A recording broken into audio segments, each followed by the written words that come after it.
Bonjour tout le monde, bonjour à tous. Vous êtes bien sur la chaîne Évangélisation des Nations, EVDN. Voilà, on va au nom de Yeshua partager un peu quelques passages par sa grâce, par son amour Père, merci pour ton amour. Papa, merci Père pour ce message. Papa, pour ton peuple, pour ton peuple que tu aimes, Papa, tes enfants. Seigneur, au nom puissant de Yeshua de Nazareth. Papa, sois magnifié, Papa. Nous sommes à la fin, Papa. Seigneur, nous te prions, Papa, que ta parole, Papa, puisse nous faire du bien, Papa, puisse nous remplir, Papa. Seigneur, que ta présence, Papa, nous garde, Seigneur, mon roi. Seigneur, nous voulons, Papa, rentrer dans ton royaume, Papa, dans ton ciel, Papa, au nom puissant de Yeshua. Alléluia. Amen, frères et sœurs. On va prendre... Et juste avant de commencer, une petite annonce en même temps. Alors, au mois de janvier, si le Seigneur permet, on aura encore une mission aux Antilles, en Guadeloupe, Martinique, si le Seigneur permet. Pour ceux et celles qui ont à cœur de soutenir financièrement cette mission, vous pouvez le faire sur notre site, la rubrique soutien. Voilà. Que le Seigneur soit béni, mettez ça en prière. Si le Seigneur permet, donc au mois de janvier, on va retourner aux Antilles pour l'évangélisation, pour proclamer sa parole, pour les Caraïbes, au nom de Yeshua de Nazareth. Donc on va prendre Néhémie chapitre 1. Alors, parole de Néhémia, fils de Shakalia. Il arriva au mois de Kisleu, la 20e année, comme j'étais à Suse, la capitale, que Hanani, l'un de mes frères, et quelques hommes arrivèrent de Yehuda. Je les questionnais au sujet des Juifs rescapés qui étaient restés de la captivité et au sujet de Jérusalem. Ils me dirent les restants qui sont restés de la captivité, là-bas dans la province, sont dans une grande misère et dans l'insulte. Il y a des brèches dans la muraille de Jérusalem et ses portes sont brûlées par le feu. C'est terrible. On va relire. Parole de Néhémia, fils de Shakalia. Il arriva au mois de Kisleu, la 20e année, comme j'étais à Suse, la capitale, que Hanani, l'un de mes frères et quelques hommes arrivèrent à Yehuda. Je les questionnais au sujet des Juifs rescapés qui étaient restés de la captivité au sujet de Jérusalem. Ils me dirent, les restants qui sont restés de la captivité là-bas dans la province sont dans une grande misère et dans l'insulte. Il y a des brèches dans la muraille de Jérusalem et ses portes sont brûlées. Donc il y a un constat qui a été fait, qui a été rapporté à Néhémia par rapport sur ce qui se passe à Jérusalem. Et pour les Juifs rescapés, en gros, c'est ses frères, ses sœurs, qui sont dans une grande misère et qui a tout de suite pris soin de savoir comment se portent-ils, comment vont-ils là-bas. Et on voit par la suite, verset 4, « Or il arriva que dès que j'entendis ces paroles, je m'assis, je pleurais. » Vous voyez? Donc il s'est assis, il a commencé à pleurer. Et on voit l'amour que Néhémia avait pour ses frères et sœurs. Vous voyez? Et on voit que par là, comme le dit la parole, lorsqu'un membre du corps souffre, c'est tout le corps qui souffre. C'est-à-dire que lorsque un frère ou une sœur qui aime le Seigneur, qui vit Yeshua, est dans la douleur, et dans des soucis, dans toutes sortes de problèmes, l'Église, les enfants du Seigneur, doivent se mobiliser, voilà, pour les soutenir. Vous voyez? Et c'est aussi ça le corps. Lorsque un va mal, tous doivent s'unir et pouvoir porter secours à celui qui souffre, pour pouvoir qu'il ne soit pas dans la détresse, quoi, vous voyez. Et c'est beau. Et on voit par là aussi, dans l'église primitive, ça a été ça, en fait. C'était vraiment, tout était en commun, il n'y avait pas d'indigents, tout le monde c'était ça, en fait. C'est ça le corps, vous voyez. Et là où le Seigneur suscite ses enfants, dans différents pays, c'est ainsi que nous devons tous travailler, tous prendre soin des uns des autres. Vous voyez, on ne doit pas laisser l'autre pleurer, l'autre dans des difficultés. C'est aussi ça le corps, de demander comment l'autre va, soutenir l'autre? Est-ce que ça va financièrement? Est-ce qu'il te manquerait à la maison? Est-ce que tes enfants ont bien mangé? Vous voyez, c'est ça aussi l'amour dans le corps de Christ, le corps de Yeshua, de prendre soin des uns des autres. Et c'est magnifique. Et c'est ça l'amour. Tu vois? Et souvent, on peut discuter avec des frères et sœurs, mais souvent, on n'est pas là comment dire, enfin, plutôt dans les réunions, comme on a pu connaître dans les églises, tout ça, des grandes réunions où on le voit aujourd'hui, il y a des grandes églises, des 2000 personnes, tout ça. À un moment donné, très peu se connaissent. Il y a des fois, il y a des décès, des gens meurent dans des églises, et d'autres sont même pas au courant. Parce qu'ils sont tellement nombreux qu'ils n'ont pas eu le temps, ils ne peuvent pas prendre soin des uns des autres. Et des fois, il y a des gens qui souffrent, ils n'ont même pas à manger à la maison, mais personne n'est au courant. D'autres n'ont même pas de quoi payer leurs factures. D'autres n'ont même pas de quoi nourrir leurs enfants de bas âge. Vous voyez? Et c'est comme ça que des gens souffrent et meurent à petit feu. Parce qu'aujourd'hui, très peu ont la compassion, même pour leurs propres frères. Vous voyez? On est proche, comment dire? On est pressé de sauver les gens de l'extérieur, mais les gens, même de notre propre maison, on s'en moque d'eux. Vous voyez? Et le Seigneur, c'est pas comme ça qu'il travaille. Le Seigneur, nous demande de prendre soin des uns des autres. Vous voyez? Celui qui n'a pas soin de sa famille, en gros, il renie la foi. Il renie la foi. Et aussi, on peut parler aussi de la famille, aussi chrétienne. Vous voyez? On veut sauver les païens, les inconvertis, mais ceux de chez nous, ceux de la maison même, ils sont dans le chaos. Vous voyez? Et c'est pour ça que le Seigneur nous ramène de plus en plus en petits groupes, nous ramène comme ça en communion avec en petite famille. Et c'est comme ça que des groupes comme ça sont en train de naître ici et là. Et entre eux, ils pourvoient aux besoins des uns des autres. Chacun pourvoit aux besoins des uns des autres. Et c'est ça aussi le corps. On n'est pas des individualistes. On n'est pas des personnels. Voilà. Quoique le salut est individuel, mais le corps doit fonctionner ensemble. Waouh, alléluia, c'est magnifique. Et Néhémie avait ce cœur. Vous voyez, ce cœur. Dès qu'il entendit ces paroles, il s'assit. Vous voyez? Et c'est ainsi qu'on doit réagir. Lorsqu'on entend, oh, on a un frère à nous là-bas qui va mal. On a un frère à nous, oh, qui est tombé dans le péché. On a un frère à nous là-bas qui voilà, c'est compliqué à la maison. Je sais pas ce que tu peux passer, mon frère, ma soeur. Toi qui vas entendre ce message, ou ceux qui vivent dans les difficultés, vous voyez, c'est ainsi qu'on doit agir, s'asseoir et commencer à pleurer, vous voyez. Je me rappelle, lorsque on m'avait annoncé la nouvelle par rapport à un frère qui avait péché, je me suis mis à pleurer. Je me suis mis à pleurer, mon cœur était transpercé, vous voyez, parce que c'est ça l'amour, vous voyez. On ne doit pas souhaiter la mort, la destruction d'un frère ou d'une sœur. Vous voyez?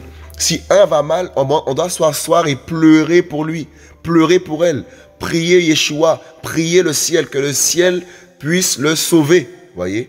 Parce que le Seigneur ne veut qu'aucun ne se perde. Le Seigneur ne veut qu'aucune brebis ne puisse se perdre, aller en enfer. Vous voyez? Si dans nos cœurs, on souhaite que l'un aille en enfer, que l'une aille en enfer, que l'autre n'ait rien du tout, on est vraiment des méchants, voyez. En fait, avec l'amour de Yeshua dans nos cœurs, avec nos cœurs qui sont régénérés, on doit penser comme le Seigneur. On doit aimer notre prochain, voyez. Même s'il nous a fait des choses les plus compliquées, les plus terribles, on ne doit pas souhaiter sa mort. On doit prier pour qu'il vive. Alléluia. Voyez, c'est magnifique. Voyez? Et Néhémie, il s'est assis, il a commencé à pleurer. Il a commencé à intercéder. Waouh! Commencer à intercéder. Il était en deuil. Voyez? C'est ainsi que nous devons ressentir les choses. Nous, les enfants du Seigneur, on doit se lever dans la prière pour nos frères et sœurs dans les nations qui souffrent. Parfois, on voit des vidéos des frères et sœurs en Chine qui sont brûlés. Quelle réaction que nous avons? On voit nos frères et sœurs des fois dans certains pays qui n'ont rien à manger. Quelle réaction nous avons? Vous voyez? Pour nous, les frères et sœurs qui sommes à peu près, je dis, en Europe, et que il n'y a pas forcément cette persécution au niveau physique ou tout ça, mais il y a d'autres combats que nous avons qui sont terribles. Quelle réaction que nous avons lorsque nous voyons la souffrance de nos frères et sœurs dans les nations? Disons-nous, ah, heureusement c'est pas moi, ou on dit, Seigneur, souviens-toi d'eux, souviens-toi d'eux. On se lève dans la prière pour intercéder pour eux. Voyez, c'est ainsi que nous devons agir. Je me rappelle un jour, il y a eu une émission que j'ai vue là par rapport à la Corée. On a vu comment les frères et sœurs là-bas, enfin ce pays-là, c'est compliqué, ce pays là-bas, où il y a la dictature, où c'est compliqué de pas possible, et que l'évangile là, c'est même pas, c'est compliqué pour que ça puisse rentrer là-bas. Mes amis, avec des frères et sœurs, on s'est appelés, on a commencé à prier pour la Corée. On a commencé à intercéder pour ce pays. Et après, on apprend quelques jours après que le président, là, il est dans un état un peu compliqué, tout ça. Donc, on a prié que le Seigneur, qu'il libère le peuple du Seigneur, que ce président puisse libérer le peuple de Yeshua. On a appris quelques temps après, boum, il était KO, l'hôpital, je sais pas quoi, en mauvais état, mauvaise santé. On n'a pas prié pour qu'il meure, mais on a prié pour qu'il puisse libérer le peuple, que la parole puisse être proclamée là-bas et qu'on arrête de persécuter nos frères. Enfin, quoi que la persécution est biblique, mais on a prié pour que ils puissent vivre pieusement aussi en même temps et qu'ils puissent, comment dire, vivre tranquillement la parole sans être, voilà, aussi amoindris, voyez. Prier pour que l'évangile puisse rentrer dans ce pays, prier pour que les chrétiens puissent vivre leur foi en vérité, voyez. Comme dans certains pays où c'est compliqué. Donc on a été pris de douleur, c'était dur. On s'est appelé, on a commencé à prier. On était mal, on a prié pour la Corée, prier pour la Corée. Vous voyez? Et c'est comme ça que le Seigneur veut que nous soyons, qu'on se lève dans la prière. Parce que la prière a une grande puissance. Vous voyez? Il s'est assis, nous dit la parole, et il a commencé à pleurer. Il fut dans le deuil. Il jeûnait, il priait devant l'Élohim des cieux, devant Dieu. Il priait devant le Seigneur, il priait devant Dieu. Vous voyez, Elohim. Verset 5. Et je dis, oh, je t'en supplie, Yahweh, Elohim des cieux, elle, grand et redoutable, qui garde l'alliance et la miséricorde de ceux qui t'aiment et qui observent tes commandements. Je t'en prie, que ton oreille soit attentive. En fait, c'est magnifique ce qu'il dit là. Il dit, je t'en supplie, Yahweh, Elohim des cieux, elle, grand et redoutable, qui garde l'alliance et la miséricorde de ceux qui t'aiment. Voyez. Donc, il a commencé à prier parce que il sait qu'il aimait le Seigneur. Il sait qu'il mettant sa parole en pratique. Voyez. Donc, on ne peut pas se lever pour aller servir le Seigneur, prier pour que des choses se passent alors que ta vie propre là, c'est dans le chaos. Tu vois. Parce que la parole dit que le Seigneur n'écoute pas la prière des pécheurs. Rassure-toi correctement d'être avec le Seigneur avant de commencer à demander que telle chose te soit donnée. Et en vérité, souvent quand on est pécheur, quand les gens vivent dans le péché, leur prière même, c'est une abomination. Ils demandent des choses qui sont hors biblique, anti-biblique, voire au Seigneur. Ils demandent des choses pour leur moi, leur ego, et non pour que des âmes soient libérées, mes amis. Souvent, les prières de beaucoup de chrétiens, c'est donne-moi, moi. Jamais tu pries pour les autres.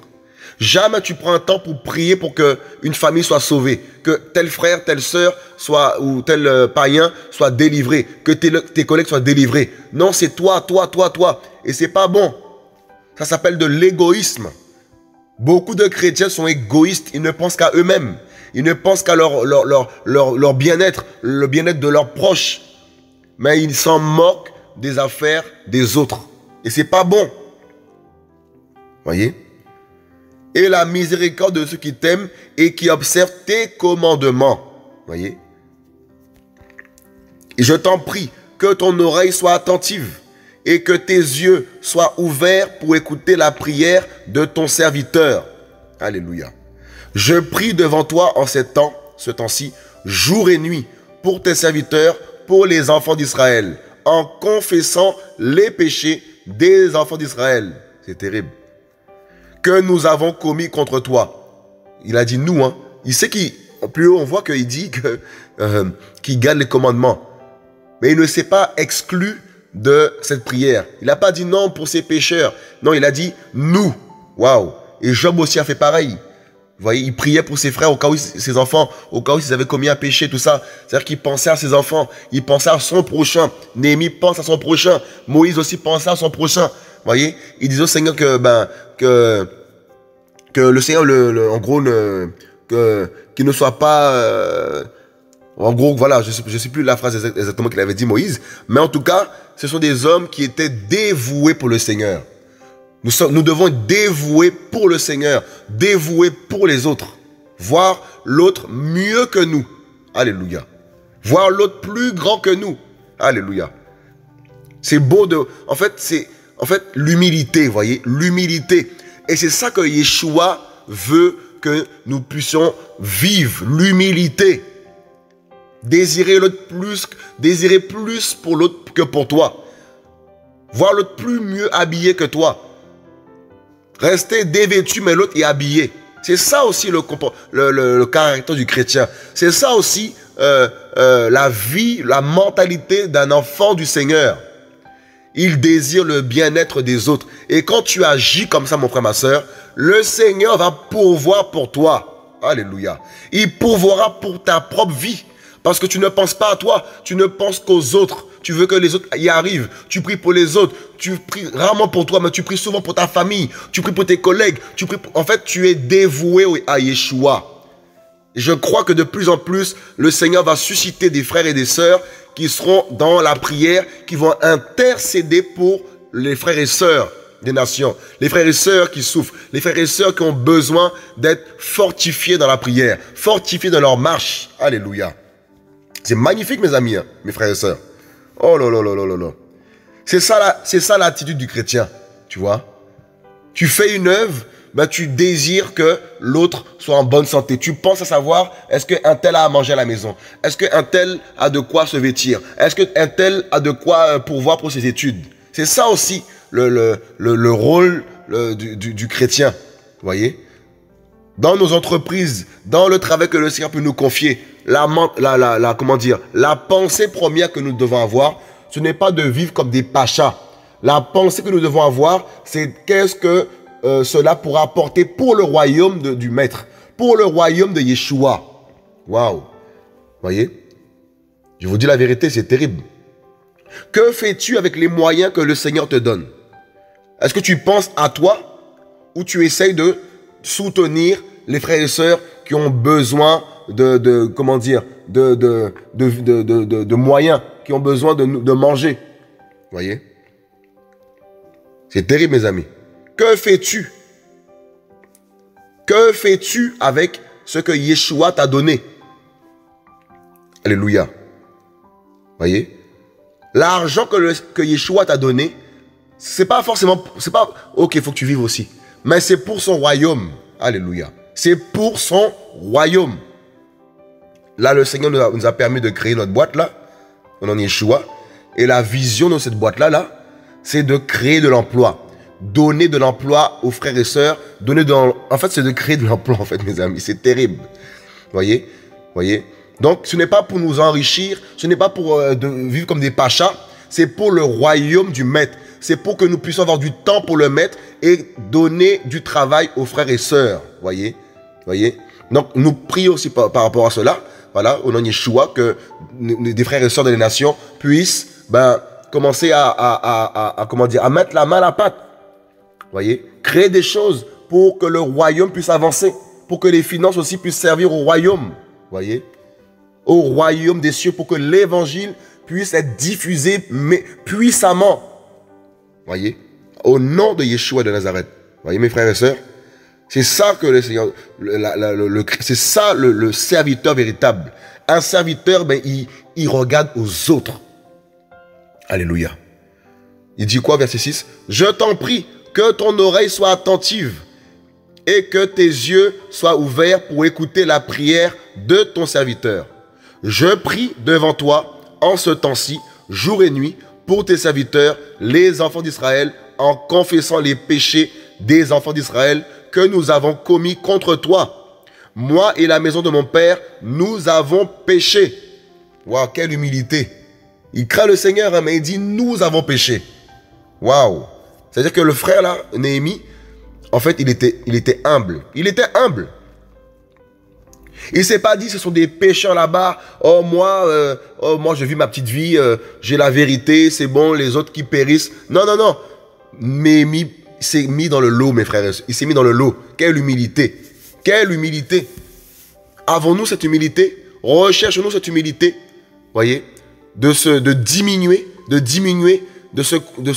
en fait, de rechercher tout ce qui est derrière, de ne pas rechercher les premières places, voyez, l'humilité, voyez, nous avons péché, voyez, verset 7, nous sommes coupables devant toi, nous n'avons pas gardé les commandements, les lois et les ordonnances que tu prescrivis à Moïse, ton serviteur.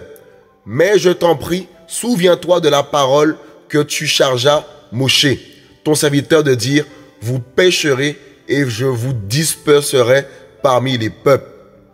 Mais si vous revenez à moi et si vous gardez mes commandements et les observez, quand bien même vous serez bannis aux extrémités du ciel, de là, je vous rassemblerai et je vous ramènerai vers le lieu que j'ai choisi pour vous faire habiter mon nom.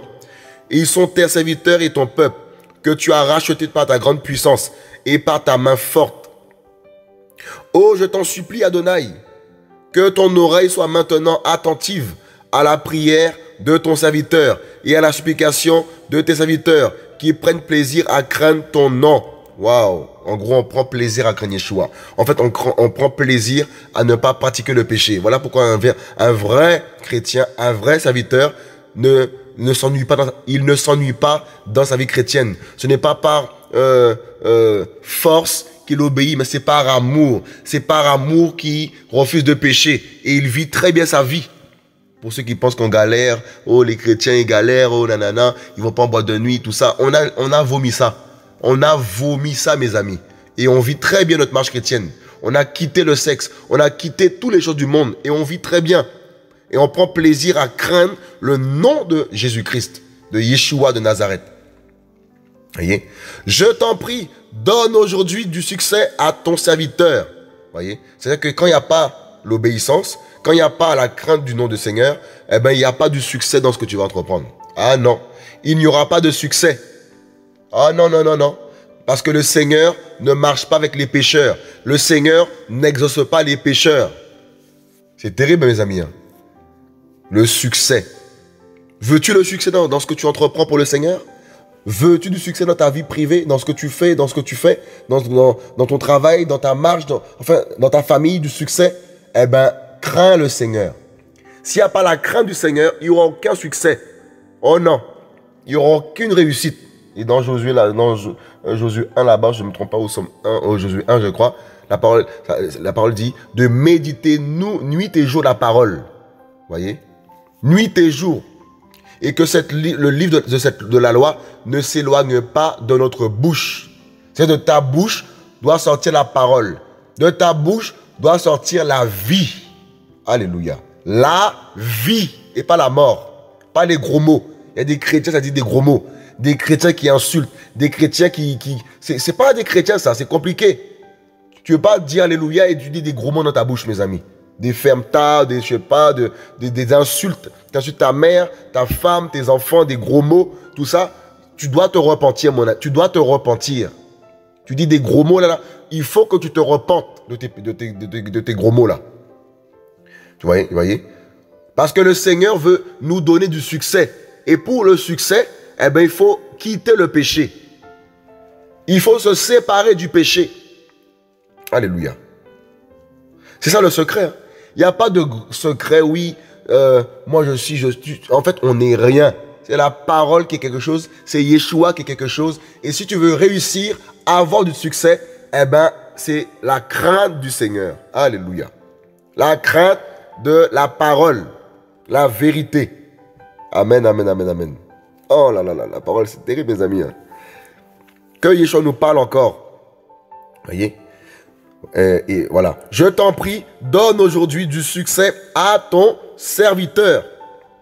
Alléluia. Le succès. La réussite. Et quand tu as le succès, mes amis, c'est Jésus-Christ qui est glorifié. C'est pas toi, c'est Jésus qui est proclamé. C'est Jésus qui vit, qui est au devant. Dans tout ce que nous faisons, dans tout ce qu'on doit entreprendre, on doit mettre Jésus dedans. Oh non, vous savez, faut pas mélanger Jésus avec ça, tout ça. Mon ami, Jésus se mélange avec... Il doit être dans tout ce qu'on fait. Dans tout ce qu'on fait, Jésus doit être dedans. Alléluia. Ah oui. Parce que s'il n'est pas dedans là, ce sera toi, ce sera les démons, ce sera le péché. Et il y aura pas la vie. Oh oui. Alléluia. On va parler de quelque chose après. Au nom de Yeshua. Alléluia. Je t'en prie, donne aujourd'hui du succès à ton serviteur et fais-lui trouver grâce devant cet homme. C'est le Seigneur qui change les cœurs. Voyez? C'est le Seigneur qui change les cœurs, qui touche les cœurs, même des présidents, des policiers. C'est le Seigneur qui touche leur cœur. Voyez? J'étais alors et chanson du roi.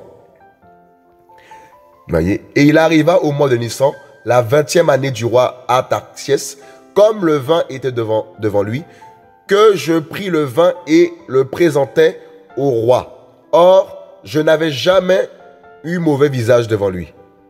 Et le roi me dit, pourquoi as-tu mauvais visage puisque tu n'es pas malade? Cela ne peut être qu'une tristesse de cœur. Quand le cœur est triste là, ça se voit, ça se voit. Voyez, ça se voit. Quand il y a le péché aussi, ça se voit sur le visage. Ça se voit sur le visage. Mes amis, c'est terrible. Voyez? Cela peut être qu'une tristesse de cœur. Je fus alors saisi d'une très grande crainte. Et je répondis au roi, que le roi vive éternellement.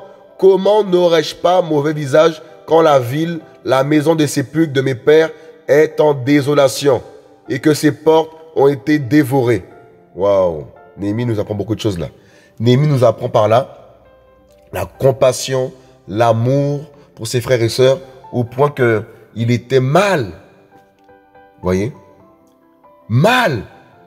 Parce que, alors je l'ai dit, hein, quand ton frère va mal, tu peux pas aller bien. Tu vois? Quand une famille, quand ils vont mal, tu peux pas aller bien. Tu ne peux que compatir à lui, avoir la compassion pour lui, pour elle, pour eux. Voyez? Waouh! Et il dit quoi? Que le roi vive éternellement, comment n'aurais-je pas mauvais visage? Verset 3 toujours. Hein.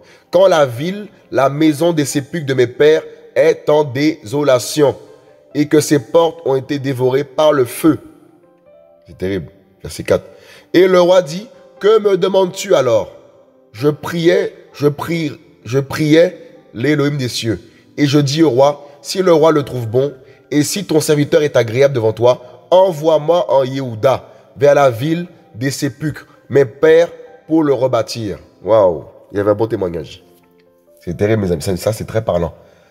Combien as-tu un bon témoignage dans ton travail? Pour aussi avoir la faveur de ton patron. Ah oui. Si tu n'as pas un bon témoignage, tu n'auras pas la faveur de ton patron. Non. La faveur au travail par rapport à tes collègues. La faveur par rapport à comment dire, aussi ça peut arriver aux autorités. Vous voyez? Parce que si tu as un bon témoignage, le Seigneur, il va te devant. En fait, il sera au devant. Vous voyez? Le témoignage de Yeshua en nous. Et c'est ce qui nous fait grâce dans beaucoup de choses. C'est le témoignage. Nous avons le témoignage de Yeshua, le parfum de Yeshua. Et de ce fait, nous avons la faveur. Le Seigneur peut nous donner la faveur, mes amis, devant les hommes. Oh oui, la faveur. Alléluia. Tu veux la faveur du Seigneur, mais tu n'as pas le témoignage. Tu es voleuse. On a vu l'autre fois quelqu'un qui voulait frauder le train. Et après, il dit oui, Yeshua, Yeshua. Tu fraudes les trains, tu veux avoir la faveur. Mais non, tu dois être intègre. Oh oui. Ceux qui te connaissent doivent dire non, celle-là, là, non, je peux lui faire. Elle, là, elle est intègre. C'est même les païens là qu'on dit païens. C'est d'abord eux qui verront en nous ce témoignage. Tous les dimanches, tu vas à l'église, mais tu n'as même pas un bon témoignage. Tu es toujours en train de dire des gros mots au travail. Toujours en train d'insulter. Toujours tu es aigri. Tu n'as jamais la joie, jamais le sourire. Mais il y a un problème. Comment tu veux que tes collègues soient sauvés? Comment tu veux que ta famille soit sauvée? Tu es dans tous les cancans, toutes les histoires, tous les problèmes. Comment veux-tu que Yeshua sauve ta famille, mon frère, ma soeur? Revois ton témoignage. Revois ta position devant Yeshua. Voyez? Quel témoignage que ta famille a de toi? Là, on parle du patron, on a parlé de la famille. Quel témoignage ton père a de toi? Le témoignage que ta mère a de toi. Et tu es prophétesse, tu prophétises. Tu es chantre, tu veux prêcher, tu fais tout. Mais quel témoignage les gens ont de toi? Allez, c'est terrible ça, mes amis. C'est terrible, hein? Quel témoignage tes frères et sœurs ont de toi? Tu vois? C'est terrible. Si je dis au roi, verset 5, si le roi le trouve bon et si ton serviteur est agréable devant toi, envoie-moi en Yehuda, vers la ville des sépulcres de mes pères pour la rebâtir. Le roi me dit, et sa femme aussi qui était assise auprès de lui, combien de temps ton voyage durera-t-il? Et quand seras-tu de retour? Je lui précisai le temps et le roi trouva bon de m'envoyer. Puis je dis au roi, si le roi le trouve bon, qu'on me donne des lettres pour les gouverneurs de l'autre côté du fleuve, afin qu'ils me laissent passer jusqu'à ce que j'arrive en Yehuda, le mandat. Voyez? Il voulait aller là-bas, il a commencé à prier. C'est sûr qu'on ne se lève pas comme ça pour aller faire une œuvre. Et c'est aussi ça que je voulais faire passer aussi comme message en même temps. Rassure-toi, assure-toi mon frère, ma soeur, que le Seigneur t'a parlé clairement pour aller faire une œuvre. Parce qu'on dit qu'il faut aller. C'est une bonne chose d'aller. Ça, c'est la mission de l'Église, c'est notre mission. Mais il faut aussi que le Seigneur, que tu sois au préalable dans la prière pour que le Seigneur puisse te mandater. Alléluia. Qu'il te donne les lettres pour traverser les fleuves, traverser ses autorités, avoir ces lettres, avoir cette lettre que Yeshua, le mandat du Seigneur. Parce que se lever pour faire une œuvre alors que Yeshua ne te l'a pas dit, ça peut aussi t'emmener à la destruction. Parce que des gens vont se lever. Aïe, aïe, aïe, aïe, aïe. Tu auras des combats, tu auras des problèmes, tu auras la pression. Oh, en plus, tout à l'heure, on va lire ça aussi tout à l'heure plus bas. Donc, rassure-toi clairement que le Seigneur t'a donné ce mandat pour aller rebâtir la muraille. Voyez? Qui t'a clairement dit quelle tâche tu devais faire. Alléluia. C'est magnifique, hein? Oh là là là là. Voyez? Pour les gouverneurs de l'autre côté du fleuve, afin qu'ils me laissent passer jusqu'à ce que j'arrive en Yehuda.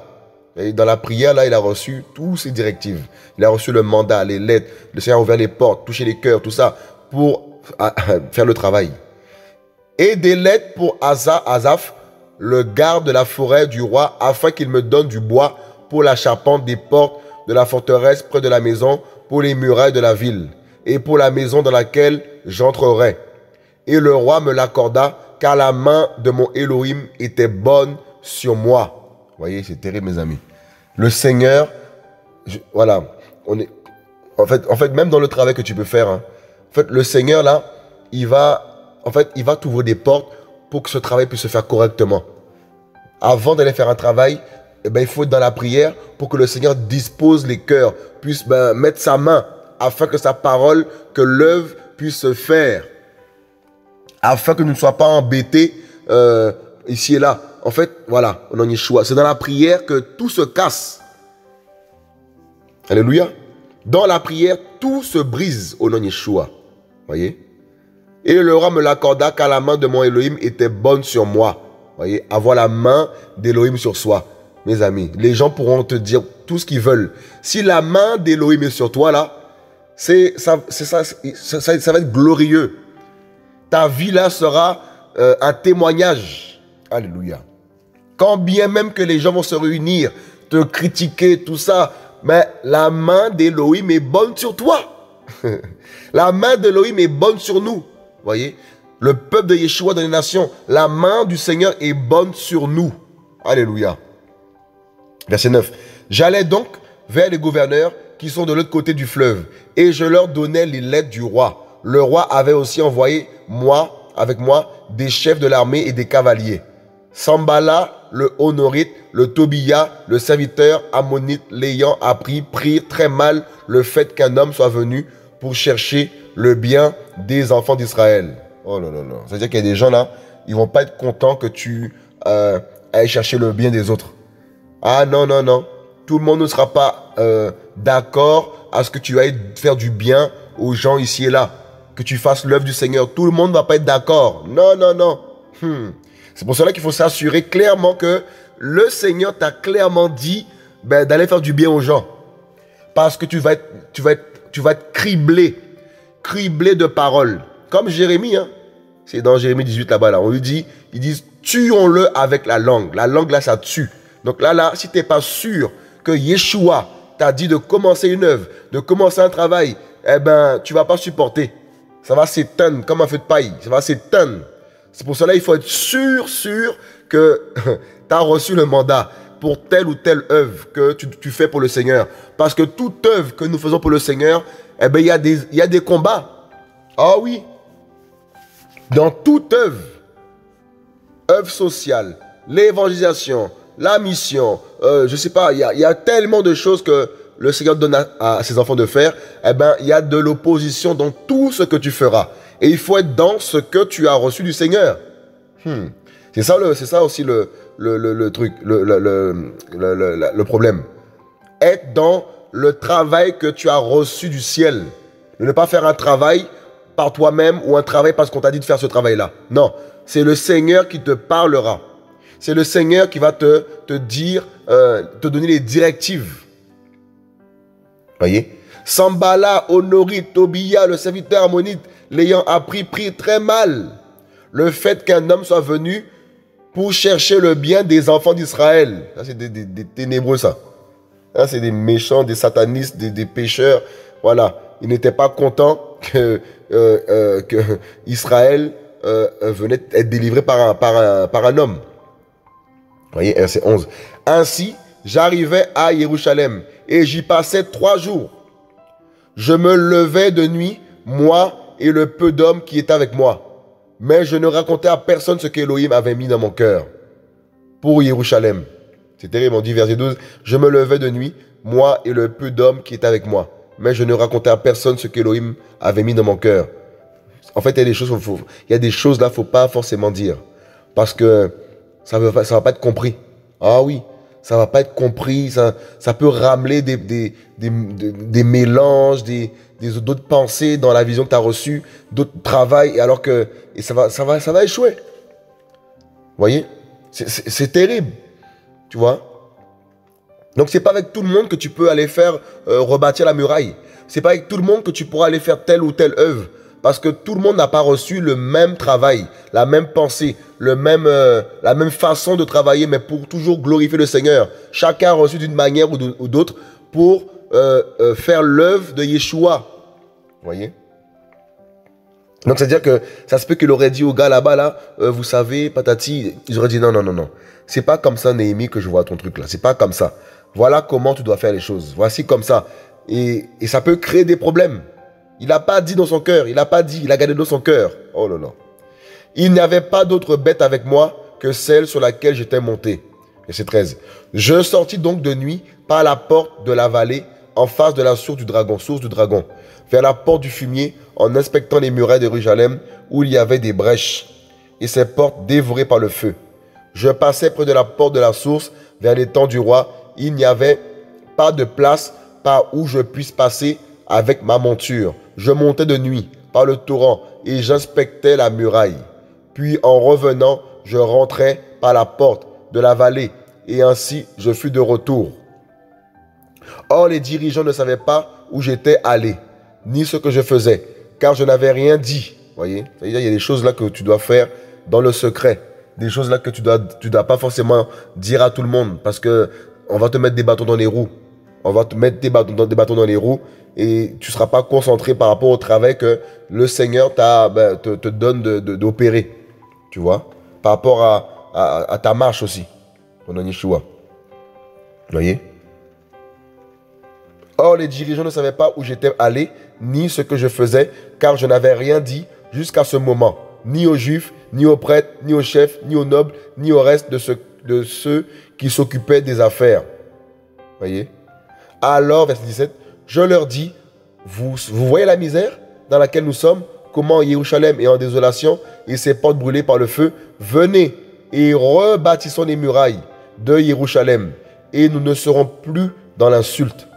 Voyez? C'est-à-dire qu'il y a le Seigneur suscite tout le temps des leaders, des hommes, des femmes, pour travailler pour le royaume. Et le Seigneur met toujours des gens avec eux pour faire le travail. Voyez? Que tout le monde puisse travailler, tout le monde puisse porter, mettre la main à la pâte par rapport au travail que le Seigneur veut faire. Comme avec Noé, on l'a vu pour la construction de l'arche. Certainement, il y avait ses enfants, tout ça, qui portaient aussi pour que l'arche soit construite. Vous voyez? Et là, en l'occurrence, on voit Néhémie avec d'autres frères et sœurs mobilisés pour rebâtir les murailles de Jérusalem. Vous voyez? C'est-à-dire que c'est dans les nations. Nous, les enfants du Seigneur, nous devons être mobilisés. Mobilisés dans la prière, dans l'esprit, parce que nous sommes un en esprit. Mobilisés et prendre part au travail que le Seigneur nous donne de faire. Voyez? Alléluia. Nous ne serons plus dans l'insulte. Et je leur déclarais comment la main de mon Elohim avait été bonne sur moi et quelles paroles le roi m'avait dites. Alors il dit, levons-nous. Vous voyez, il a quand même rassuré tout le monde. Waouh. Ah oui, il faut des fois raconter comment le Seigneur a mis sa main, tout ça, pour que d'autres soient rassurés, pour que le travail, qu'ils prennent part au travail. Parce que s'il n'y a pas de témoignage, s'il n'y a pas de... tu n'as pas... en fait, la vision n'est pas claire, tout ça, les gens, ils vont pas mettre la main à la pâte pour travailler, pour soutenir, pour... voilà, vous voyez? C'est terrible. Oh là là. Alors ils dirent, levons-nous et bâtissons. Ils ont été persuadés, voyez? Quand tu reçois une vision, en fait, la vision doit persuader les frères et sœurs à travailler en vérité, voyez? Parce que ça vient du ciel, parce que c'est biblique, parce que il n'y a pas de choses qui ne vont pas, voyez? Voilà pourquoi tout ce qui est hors de la parole, il ne faut pas le faire. Tout ce qui est la parole, il faut le mettre en pratique, il faut travailler, il faut le faire, au nom de Yeshua. Voyez?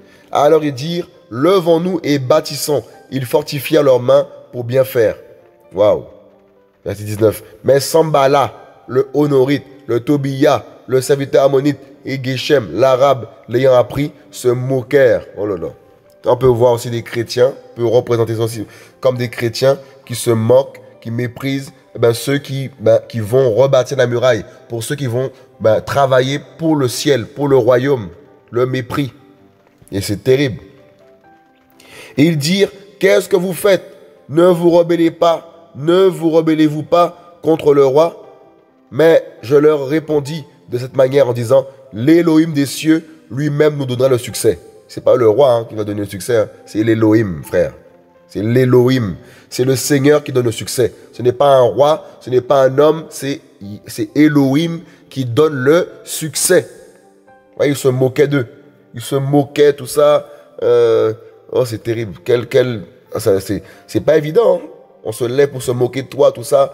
Te mépriser, tout ça. Ça donne un coup. Mais il faut continuer. Voyez?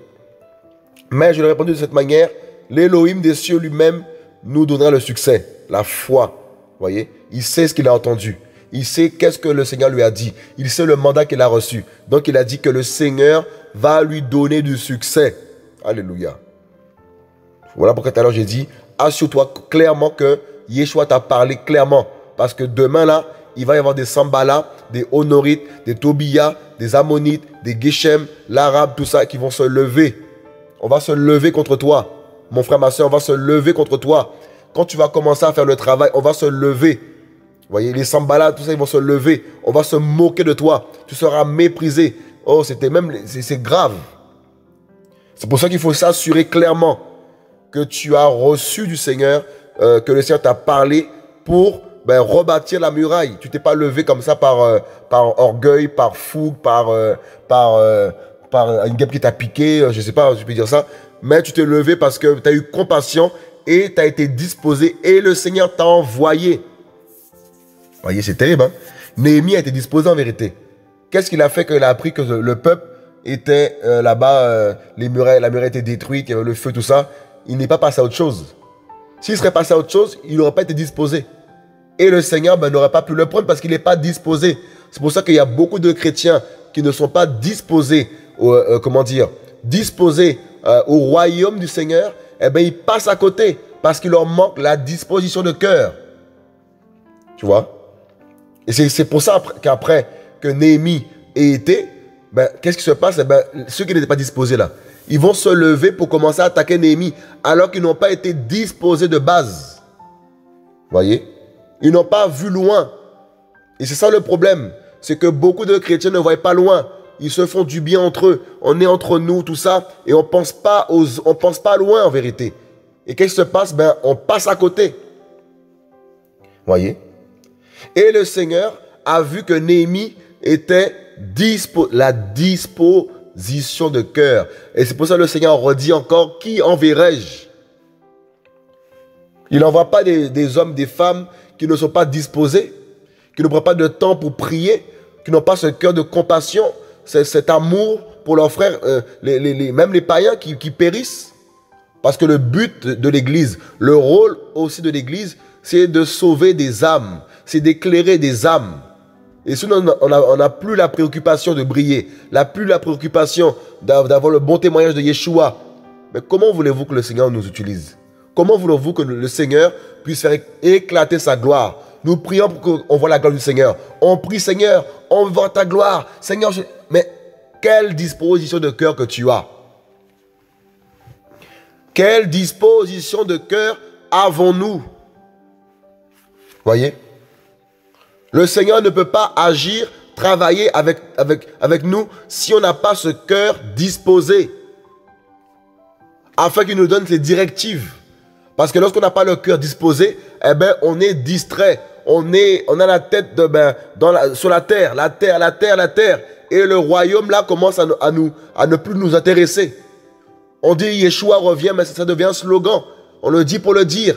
Mais il n'y a pas cette attente véritable. Il n'y a pas cette position prise pour la parole, pour le royaume, pour le nom de Yeshua. Et le nom de Yeshua est blasphémé. Le nom de Yeshua est rejeté et critiqué de par le monde parce qu'on n'a pas cette fermeté, parce qu'on n'a pas cette position, parce qu'on n'a pas les yeux fixés vers le ciel. Beaucoup deviennent des religieux, beaucoup deviennent des chrétiens religieux, des chrétiens statiques, des chrétiens qui n'ont plus la compassion, de voir les âmes sauvées, de voir les âmes libérées. Alléluia. C'est terrible. Et de ce fait, Yeshua ne pourra pas te prendre. Et quand il va prendre ton frère ou ta soeur parce qu'il était disposé, tu vas commencer à faire comme Sambala, tu vas commencer à faire comme Tobija, à faire comme l'arabe, à faire comme l'Amonite, à commencer à parler, à commencer à critiquer, à commencer à trouver toutes sortes de raisons. Tout simplement parce que tu n'as pas été disposé et le Seigneur a pris un autre. Eh bien, qu'est-ce qui se passe? Eh bien, c'est la guerre. Et c'est exactement ce qui se passe parmi les chrétiens.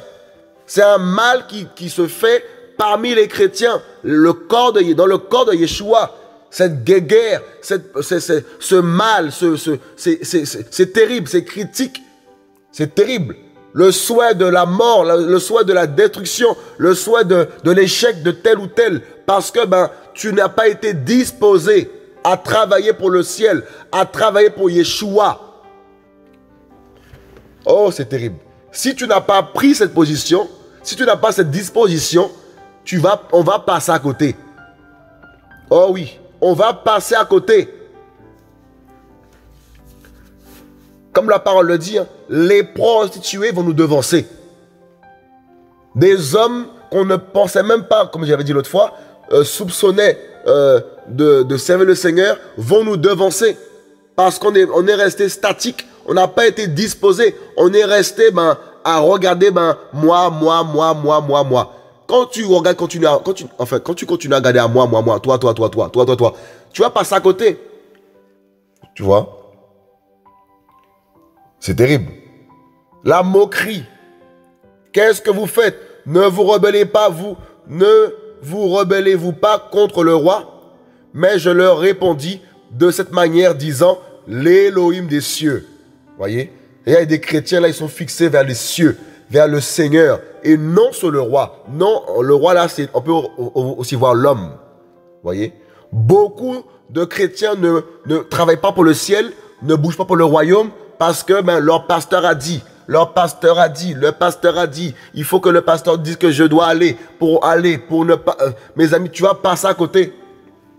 Si tu attends que ton pasteur te dise faire ci, tu vas passer à côté. Oh oui, tu vas plus avoir les yeux fixés vers le ciel et tu vas plus être fixé sur ce que les uns et les autres vont dire pour que tu puisses travailler, œuvrer pour le Seigneur. Et voilà pourquoi beaucoup de chrétiens meurent, beaucoup de frères et de sœurs meurent et la vision qu'ils ont reçue, n'avance pas, n'a pas avancé, c'est mort, ça s'est détruite. C'est pour cela aussi que dans l'œuvre du Seigneur, il ne doit pas y avoir les sentiments. Les sentiments peuvent détruire l'œuvre que le Seigneur, la vision que le Seigneur t'a donnée. Les sentiments. C'est pour cela que des fois, le Seigneur il nous ramène au large pour qu'on puisse être concentré sur son œuvre, sur sa pensée. Parce qu'il attend de chaque personne quelque chose. C'est terrible. Tu dois rentrer dans le plan du Seigneur, mon frère. Tu dois rentrer dans le plan du Seigneur, ma sœur. Le plan qu'il a prévu pour toi. Tu as pris trop de temps. Tu as perdu trop de temps. Tu dois rentrer dans le plan du Seigneur. Dispose ton cœur, te dit le Seigneur. Dispose Ekeyao, en créole. Dispose ton cœur. Dispose ton cœur. Alléluia. Il dit quoi? L'Élohim des cieux lui-même nous donnera le succès. Ce n'est pas l'homme, le roi, qui allait donner le succès, c'est Elohim. Nous qui sommes ses serviteurs, nous nous lèverons et nous bâtirons. Alléluia. Nous bâtirons. Mais vous n'avez ni part, ni droit, ni souvenir à Jérusalem. Ils sont étrangers, mes amis. Étrangers. Ne soyez pas des étrangers au Seigneur. Voyez? Voilà, Élishab, le grand prêtre, se leva donc avec ses frères, les prêtres, et ils rebâtirent la porte des brebis. Ils la consacrèrent et posèrent les battants. Ils la consacrèrent depuis le taux de Méa jusqu'à la taux de Anaël. Et les hommes de Jéricho rebâtirent à son côté et Azakour, fils d'Emri, rebâtit à côté d'eux. Voyez, les fils de Sénat rebâtirent les portes. Voyez, tout le monde travaille. Voyez, c'est terrible ça. Tout le monde travaille. Ils ont tous mis la main à la pâte. Il n'y a pas un, il n'y a pas deux. Tous ont travaillé. Tous ont compris la vision et tous ont travaillé. C'est ça aussi, comment dire, que le Seigneur fait aussi. Le Seigneur, quand une vision est donnée, Yeshua, fait tout le monde mettre la main à la pâte. Ils ont mis la main à la pâte et ils ont travaillé. Néhémie travaillait, Yehuda travaillait, c'est terrible. Tous travaillaient. Bâtissait cette muraille, alléluia, dans l'unité. Waouh, c'est terrible, mes amis, mes frères et sœurs. Waouh. Voyez, tout le monde travaillait et le roi et la muraille a été rebâtie. On va prendre Néhémie 4. Néhémie 4, verset 1. Mais il arriva que lorsque Sambala et Tobia, les Arabes, les Ammonites et les Assodiens apprirent que les murailles de Jérusalem s'élevaient pendant la restauration et que des brèches commençaient à se fermer, ils furent fâchés. C'est terrible, mes amis. C'est des vrais démoniaques, des vrais sorciers. Voyez? Ils n'étaient pas contents parce qu'ils voulaient que les enfants d'Israël puissent demeurer dans l'insulte, dans la misère. C'est terrible. Donc, en fait, en vérité, ça va loin. En fait, ce passage, ça va très loin. C'est-à-dire que parmi les chrétiens, entre nous les chrétiens, il peut y avoir de la jalousie. Vous voyez, jalousie, être mécontent que une sœur chante pour la gloire du Seigneur, qu'un frère prêche la parole, que telle ou telle œuvre se fait. On peut être fâché et ne pas se réjouir que la muraille se rebâtisse, que les portes de Jérusalem soient rebâties, que les brèches soient colmatées, mes frères et sœurs. Voyez? Et ils se liguèrent tous ensemble pour venir faire la guerre contre Jérusalem et y mettre la confusion. Oh là là, c'est terrible. Oh là là. Waouh! Vous avez vu ça un peu là? La muraille a été rebâtie. Ils se sont ligués pour faire la guerre, parce qu'ils n'étaient pas contents que la muraille soit rebâtie. Non, non, non, il faut attaquer. Il faut attaquer, attaquer, attaquer, attaquer, attaquer. Et c'est ça le danger. Lorsqu'on n'a pas de vision, lorsqu'on n'a pas reçu du Seigneur un travail à faire, ben, il y a toujours des opposants qui vont se lever. Toujours. Voyez? Toujours ils vont se lever. En fait, on doit veiller, même moi, on doit tous veiller par rapport à ça. Voyez? De ne pas rester figé, de ne pas rester statique. Parce que si on reste statique, ben, quelqu'un d'autre ira pour le Seigneur. Oh oui. Et qu'est-ce qui peut se passer? On peut commencer à être fâché parce que l'autre y va. Oh là là là là là là. C'est terrible. Parce qu'au départ, il n'y a pas eu la disposition. Voyez? Le Seigneur ne cherche pas des grands prophètes, des grands pasteurs, des grands apôtres, des grands... Le Seigneur recherche un cœur disposé. Tu peux avoir tout l'âge que tu veux. Si tu es disposé, tu es converti, Yeshua, il peut te prendre et faire une grande œuvre. Parce que le Seigneur prend ce qui est faible pour confondre les choses qui sont fortes, les choses fortes de ce monde. Il prend toujours les choses faibles. Il est venu le roi des rois est venu, mais il est né dans une étable. Toujours les choses faibles. Oh là là, Seigneur Yeshua. Il prend toujours les choses faibles pour en faire sa gloire. Donc toi, mon frère, ma soeur, qui est faible, eh ben laisse-moi te dire qu'en Yeshua, tu es fort. En Yeshua, tu vas transporter des montagnes. En Yeshua, des hommes, des femmes seront gagnés. Des nations seront gagnées. Parce que tu es fort en Yeshua. Et faible aux yeux des hommes. Mais fort en Christ. Fort en Mashiach. Voyez, verset 2. Et ils se liguèrent tous ensemble pour venir faire la guerre contre Jérusalem et y mettre la confusion. Voyez? Oh là là. Verset 3. Alors nous avons prié notre Elohim et à cause d'eux, nous avons mis en place une garde jour et nuit pour défendre contre eux. La garde là, c'est la prière. Voyez, on peut aussi mettre, voilà, la prière. Dans la prière là, il y a le feu. Dans la prière, le travail est gardé. C'est pour ça que dans une œuvre que tu feras pour le Seigneur, il faut bâtir ça dans la prière. Tu dois bâtir dans la prière l'œuvre que le Seigneur te confie, mon frère, ma soeur. Parce que sans la prière, il n'y aura pas la garde qui sera levée là. Il n'y aura pas tout ça. Et ça peut vite se casser. L'eau peut rentrer encore. Les brèches vont se faire. Et l'eau va rentrer et ça va être saccagé. Vous voyez? Verset 4. Et Yehuda disait, la force des ouvriers est affaiblie. Et il y a beaucoup de débris, en sorte que nous ne pourrons pas bâtir la muraille. Et nos ennemis disaient qu'ils n'en sachent rien et qu'ils ne voient rien, jusqu'à ce que nous entrions au milieu d'eux. Nous les tuerons et nous ferons cesser l'ouvrage. Oh là là là, ça c'est le but du diable. Il ne veut pas que l'œuvre se fasse. Il ne veut pas que le royaume avance. Il ne veut pas que les frères et sœurs se lèvent pour bâtir la muraille. Donc l'ennemi fait toujours, il va envoyer n'importe qui, hein, n'importe qui pour que l'œuvre que tu fais pour le Seigneur puisse s'arrêter. C'est terrible. Il peut envoyer un homme, un païen, un chrétien, ta famille. Il peut envoyer n'importe qui pour que tu puisses cesser ce que tu fais là. Oh Seigneur. C'est pour ça qu'il faut continuer. Parce que tu as reçu du Seigneur, parce qu'il t'a parlé. Verset 6. Mais il arriva que les Juifs qui habitaient près d'eux vinrent 10 fois nous avertir de tous les lieux d'où ils se rendaient vers nous.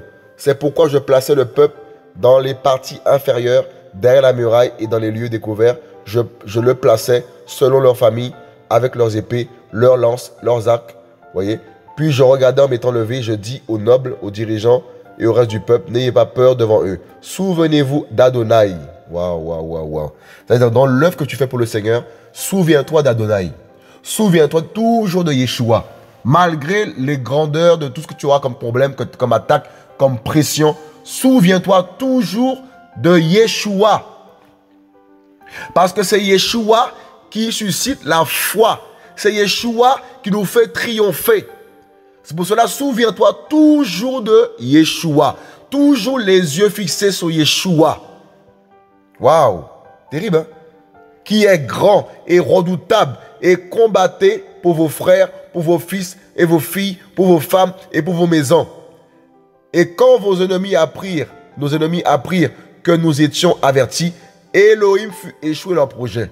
Et nous sommes tous retournés aux murailles, chacun à son travail. Oh là là, c'est-à-dire que le Seigneur, c'est même pas toi qui vas combattre en vérité, hein. C'est le Seigneur qui va combattre pour toi. Pour que le travail puisse continuer. Pour que les âmes soient libérées. C'est le Seigneur qui combattra pour toi, mon frère, ma soeur.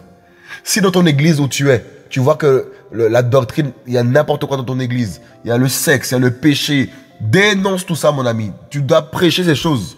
Ne ferme pas les yeux par rapport au péché. Dénonce le péché qui se passe dans ton église. Dénonce tout ça. Parce que le Seigneur a son peuple, même dans... En fait, le Seigneur a son peuple partout en vérité. Donc toi, mon frère, ma soeur qui va entendre cet audio, tu sais que le diacre, tu sais que le pasteur, tu sais que l'ancien là-bas couche avec une femme, qu'il est dans le mensonge, dans le péché, dans la masturbation, dans le... Je sais pas, qui te drague, je sais pas qu'est-ce qu'il fait. Dénonce tout ça. Proclame la vie. On va te chasser, hein. On va te chasser, mon ami. Dénonce tout ça. Prêche la croix. Prêche la vérité. Ils veulent pas se repentir, ben tu sors de là, tu sors. Tu vois? Parce que tu peux pas faire amitié avec le péché. C'est par toi. Si dans ton église, dans ta chorale, les gens couchent entre eux là, dénonce tout ça, ne ferme pas tes yeux, dénonce tout ça. Parce que le Seigneur dit, sortez du milieu d'elle, mon peuple. Sortez du milieu d'elle. Yeshua revient. C'est le temps de sortir du milieu d'elle, de sortir du péché. Sortez du péché. Sortez de la compromission. On est à la fin. C'est la fin qu'on vit là. C'est la fin. Le Seigneur revient. Alléluia. Voyez, verset 10. Depuis ce jour-là, la moitié de mes serviteurs travaillaient à l'œuvre. Et l'autre moitié avait des lances, des boucliers, des arcs et des cuirasses. Les gouverneurs suivaient chaque maison de Yehuda. Ceux qui bâtissaient la muraille et ceux qui portaient ou chargeaient les fardeaux travaillaient donc d'une main. Et de l'autre, ils tenaient une arme. Car ceux qui bâtissaient avaient chacun leurs épées. Tout ça, nanana, voyons, on peut dire tout ça. Hein. Voyez, verset 13, on va finir par là. Et je dis aux nobles, aux dirigeants et au reste du peuple, l'ouvrage est grand et étendu, et nous sommes séparés pour la muraille, sur la muraille. Éloignez-vous, éloignez chaque homme de son frère, à l'endroit où vous entendrez le son du chauffard. C'est là que vous vous rassemblerez vers nous. Notre Elohim combattra pour nous. C'est donc ainsi que nous faisions le travail. La moitié tenait des lances depuis le lever du jour jusqu'à l'apparition des étoiles. En ce temps-là, je dis au peuple que chacun passe la nuit dans Jérusalem avec son serviteur, afin de faire la garde la nuit, de travailler le jour. Ainsi, nous ne quittions pas nos vêtements, ni moi, ni mes frères, ni mes serviteurs, ni les hommes de garde qui me suivaient. Chacun n'avait que ses armes et de l'eau. Voyez, notre Elohim combattra pour nous. C'est-à-dire que dans la vision, le travail que tu feras pour le Seigneur, en fait, c'est le Seigneur qui va combattre pour toi. Alléluia. On va finir par là. Au nom de Yeshua. Alléluia.